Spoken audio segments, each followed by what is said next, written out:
ഓം ശ്രീ ഗുരുഭ്യോ നമ. ജ്യോതിർമ ചാനലിലേക്ക് ഏവർക്കും സ്വാഗതം. ഇന്ന് ഞാൻ ചർച്ച ചെയ്യുന്നത് 2026 ജൂലൈ 27 മീനം രാശിയിൽ സഞ്ചരിക്കുന്ന ശനി വക്രഗതിയിലാകുകയാണ്. അതായത് ഡിസംബർ 11 വരെ മീനം രാശിയിൽ ശനി വക്രത്തിലാകുന്നത് മിഥുനക്കൂറുകാർക്കും മിഥുന ലഗ്നക്കാർക്കും എന്ത് ഗുണദോഷങ്ങൾ ഉണ്ടാക്കും എന്നുള്ളതിനെ പറ്റിയാണ് ചർച്ച ചെയ്യുന്നത്.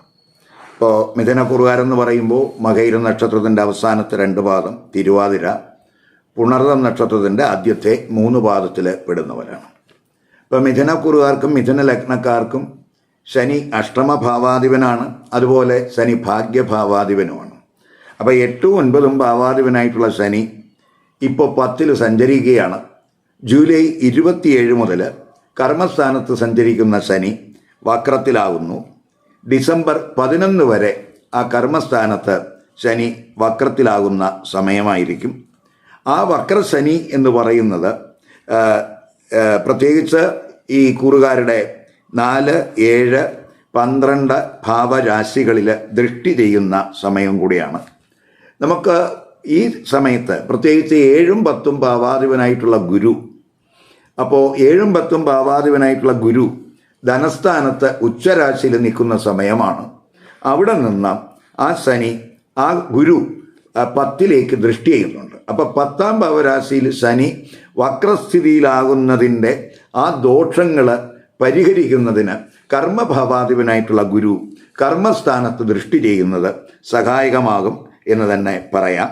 പ്രത്യേകിച്ച് ഈ 10ലൊക്കെ ശനി, പൊതുവെ ശനി വരുമ്പോൾ നമുക്ക് വർക്കിലൊക്കെ ഒരു താല്പര്യമൊക്കെ ഉണ്ടാകാവുന്ന സമയമാണ്. ഹാർഡ് വർക്കിനൊക്കെ തയ്യാറാകും.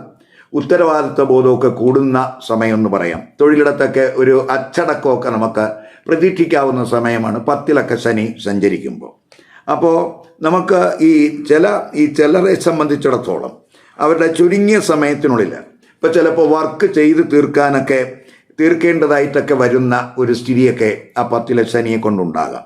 അപ്പം തൊഴിലിടത്ത് ഈ ശനി ചില പരീക്ഷണങ്ങളാണ് ഈ കൂറുകാർക്ക് നൽകുന്നത്. കർമ്മസംബന്ധമായിട്ടുള്ള പരീക്ഷണങ്ങളാണ് നൽകുന്നത്. അപ്പോൾ ഇപ്പോൾ ശനി ആ 10ൽ വക്രത്തിലാകുമ്പോൾ തൊഴിലിടത്ത് നമ്മൾ കൃത്യസമയത്ത് തൊഴിൽ ചെയ്ത് തീർക്കുന്നതിൽ ചിലപ്പോൾ ഒരു ശ്രദ്ധ കുറവുണ്ടാകാൻ സാധ്യതയുണ്ട്. അപ്പോൾ ഈ കർമ്മസംബന്ധമായ കാര്യങ്ങളിൽ ഒരു അവലോകനം, ഒരു അസസ്മെൻ്റ് ആവശ്യമായിട്ടുള്ള സമയമാണ്. ഒരു പുനർവിചിന്തനം ആവശ്യമായിട്ടുള്ള സമയമാണ്. അപ്പം നമ്മൾ കർമ്മത്തിൽ, തൊഴിലിൽ വേണ്ട മാറ്റങ്ങളൊക്കെ വരുത്തി പോകേണ്ടുന്ന സമയമായിട്ട് നമ്മൾ മനസ്സിലാക്കുക. ഇപ്പോൾ തൊഴിലിടത്തൊക്കെ മേധാവിയുമായിട്ടോ അല്ലെങ്കിൽ കൂടെ വർക്ക് ചെയ്യുന്നവരുമായിട്ടുള്ള ബന്ധം, അതൊക്കെ എങ്ങനെയാണെന്ന് നമ്മൾ വിലയിരുത്തണം. അവരുമായിട്ടുള്ള കമ്മ്യൂണിക്കേഷൻ എങ്ങനെയാണെന്ന് നമ്മൾ വിലയിരുത്തണം. അപ്പോൾ അവയിലൊക്കെ നമുക്ക് ആവശ്യമായിട്ടുള്ള മാറ്റങ്ങൾ വരുത്തി പോകുന്നത് കർമ്മസംബന്ധമായിട്ടുള്ള നേട്ടങ്ങൾക്ക് വഴിതെളിക്കും എന്ന് തന്നെ പറയാം. അപ്പോൾ അതുപോലെ തന്നെ ഏത് തൊഴിലിലായാലും ഏത് ബിസിനസ്സിലായാലും നമ്മൾ അധ്വാനത്തിൻ്റെ ഒരു ഗുണഫലം നമുക്ക് കിട്ടുന്നുണ്ടോ എന്ന് വിലയിരുത്തേണ്ടുന്ന സമയവും കൂടെ ആണ്. ഇപ്പോൾ തൊഴിലിടത്ത് പ്രത്യേകിച്ച് മേലുദ്യോഗസ്ഥരോടായാലും അതുപോലെ വർക്കേഴ്സിനോടായാലും നല്ല ഒരു റിലേഷൻഷിപ്പ് ഈ സമയത്ത് ഉണ്ടാകണം. പ്രത്യേകിച്ച് കർമ്മസ്ഥാനത്ത് ആ ശനി വക്രത്തിലാവുമ്പോൾ നമ്മൾ ആ റിലേഷൻഷിപ്പിൽ ഒരു കെയർ കൊടുക്കണം. അങ്ങനെ തൊഴിലിലെ അന്തരീക്ഷമൊക്കെ നമുക്ക് ഫേവറബിളാക്കി മാറ്റേണ്ടുന്ന ഒരു ശ്രമം ഈ സമയത്ത് ഉണ്ടാകണം. അതുപോലെ പ്രത്യേകിച്ച് ഈ 10ൽ ശനി വക്രത്തിലാവുമ്പോൾ അത് പ്രത്യേകിച്ച് 9ാം ഭാവരാശിയുടെ ദിശയിലേക്കാണ് നീങ്ങുന്നത് എന്ന് പറയാം. അത് ചിലരെ സംബന്ധിച്ചിടത്തോളം ചില ഭാഗ്യ അനുഭവങ്ങൾ ഉണ്ടാക്കിയെന്ന് വരാം. പ്രത്യേകിച്ച് പിതാവുമായിട്ടുള്ള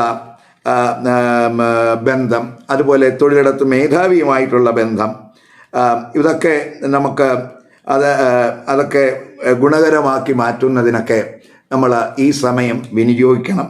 പ്രത്യേകിച്ച് 10ൽ ആ ഗുരു ദൃഷ്ടി ചെയ്യുന്ന സമയം കൂടെ ആയതുകൊണ്ട് 10ാം ഭാവാധിപനും കൂടിയാണ് ആ ഗുരു. 10ലേക്കൊക്കെ ദൃഷ്ടി ചെയ്യുമ്പോൾ കർമ്മസ്ഥാനത്ത് ആ ശനിയുടെ വക്രസ്ഥിതി കൊണ്ടുണ്ടായ ദോഷങ്ങൾ പരിഹരിക്കുകയും പൊതുവെ നമുക്ക് തൊഴിൽപരമായിട്ടുള്ളൊരു ഔന്നത്യത്തിന്, തൊഴിൽപരമായിട്ടുള്ള ഒരു ഉയർച്ചയ്ക്കൊക്കെ അത് വഴിതെളിക്കും. പ്രത്യേകിച്ച് തൊഴിൽ അന്വേഷിക്കുന്നവർക്കൊക്കെ തൊഴിലവസരങ്ങളൊക്കെ ഉണ്ടാകുന്നതിനും ഈ 10ാം ഭാവരാശിയിലേക്ക് ആ ഗുരുവിൻ്റെ ദൃഷ്ടി വരുന്നത് സഹായകമാകും എന്ന് തന്നെ പറയാം. അതുപോലെ ഈ ഉന്നത പഠനമൊക്കെ നടത്തുന്നവരെ സംബന്ധിച്ചിടത്തോളം വിദ്യാർത്ഥികൾക്ക് പ്രത്യേകിച്ച് വിദേശത്തൊക്കെ ഉന്നത പഠനമൊക്കെ ആഗ്രഹിക്കുന്നവർക്ക്, ഗവേഷണം ആഗ്രഹിക്കുന്നവർക്ക് ഗുണാനുഭവങ്ങൾ ഉണ്ടാകുന്ന സമയമായിരിക്കും. അതുപോലെ തന്നെ ഈ വിദേശത്തൊക്കെ തൊഴിൽ ആഗ്രഹിക്കുന്നവർക്ക് വിദേശ യാത്രകൾക്കൊക്കെ പ്ലാൻ ചെയ്തിട്ടുള്ളവർക്കൊക്കെ തന്നെ ഗുണഫലങ്ങൾ ഉണ്ടാകുന്ന സമയമായിട്ട് കാണുന്നുണ്ട്. ഈ സമയത്ത് പ്രത്യേകിച്ച് മുതിർന്ന അധ്യാപകർ, ഗുരുക്കന്മാർ, അതുപോലെ പിതാവ്, അതുപോലെ വെൽ വിഷേഴ്സ്, അവരുടെയൊക്കെ അഭിപ്രായങ്ങൾ, അവരുടെയൊക്കെ ഉപദേശങ്ങൾ, അതിനൊക്കെ നമ്മൾ ഒരു വില കൽപ്പിക്കേണ്ടുന്ന സമയമാണ്. അവയിൽ കൂടുതൽ ശ്രദ്ധ കൊടുത്തു പോകുന്നത് വളരെ ഗുണം ചെയ്യും. പൊതുവെ നല്ല അവരുടെയൊക്കെ ഗൈഡൻസ് നമുക്ക് കർമ്മസ്ഥലത്തൊക്കെ, കർമ്മ മണ്ഡലത്തിൽ ഗുണാനുഭവം ഉണ്ടാക്കും എന്ന് തന്നെ പറയാം. അതുപോലെ തന്നെ ആത്മീയ കാര്യങ്ങളിൽ, അതുപോലെ മതവിശ്വാസവുമായിട്ടുള്ള കാര്യങ്ങളിലൊക്കെ നമുക്ക് കൂടുതൽ ശ്രദ്ധ കൊടുക്കേണ്ടുന്ന സമയമാണ്. അതിലൊക്കെ ഒരു താല്പര്യം ഉണ്ടാകും. അതുപോലെ വിദേശ യാത്രകൾക്ക് നമുക്ക് എന്തെങ്കിലുമൊക്കെ പ്ലാൻ ചെയ്തിട്ടുള്ളവർക്ക് എന്തെങ്കിലും തടസ്സങ്ങൾ വന്നിട്ടുണ്ടെങ്കിൽ ആ തടസ്സങ്ങൾ മാറും. വിസ സംബന്ധമായിട്ട് എന്തെങ്കിലുമൊക്കെ പ്രശ്നങ്ങളുള്ളവർക്ക് അത് പരിഹരിക്കുന്നതിനൊക്കെ അനുകൂല സമയമായിട്ട് കാണുന്നുണ്ട്. പൊതുവെ ഭാഗ്യാനുഭവങ്ങളുടെയും സമാശ്വാസത്തിൻ്റെയും ഒരു സമയം എന്ന് തന്നെ പറയാം.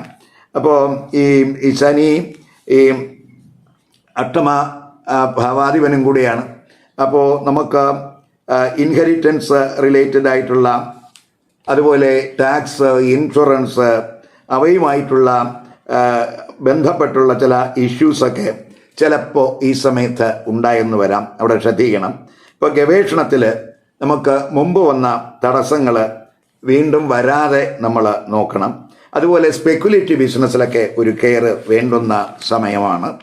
അതുപോലെ നമ്മൾ ലോങ് ടേം ഇൻവെസ്റ്റ്മെൻറ്റിലൊക്കെ ഒരു കെയർ വേണ്ടുന്ന സമയമാണ്.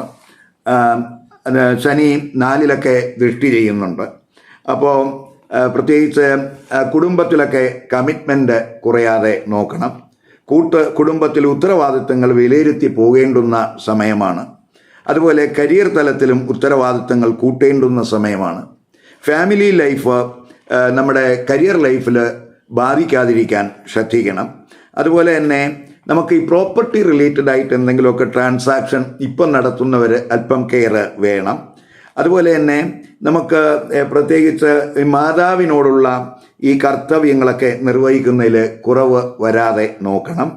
അതുപോലെ ദാമ്പത്യ ബന്ധത്തിലെ പ്രശ്നങ്ങൾക്കൊരു പരിഹാരം ഈ സമയത്ത് ഉണ്ടാകണം. പാർട്ട്ണർഷിപ്പ് പ്രോബ്ലംസൊക്കെ പരിഹരിക്കുന്നതിന് അനുകൂല സമയമാണ്.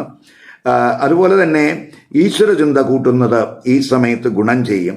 12-ലൊക്കെ വക്രശനി ദൃഷ്ടി ചെയ്യുന്ന സമയമൊക്കെയാണ്. അപ്പോൾ നമുക്ക് ധനപരമായിട്ടുള്ള ധനവ്യയത്തിലൊക്കെ ഒരു കെയർ വേണം. കഴിവതും ചാരിറ്റി പ്രവർത്തനങ്ങളിലൊക്കെ മനസ്സ് ഫോക്കസ് ചെയ്യുന്നത് നല്ലതാണ്.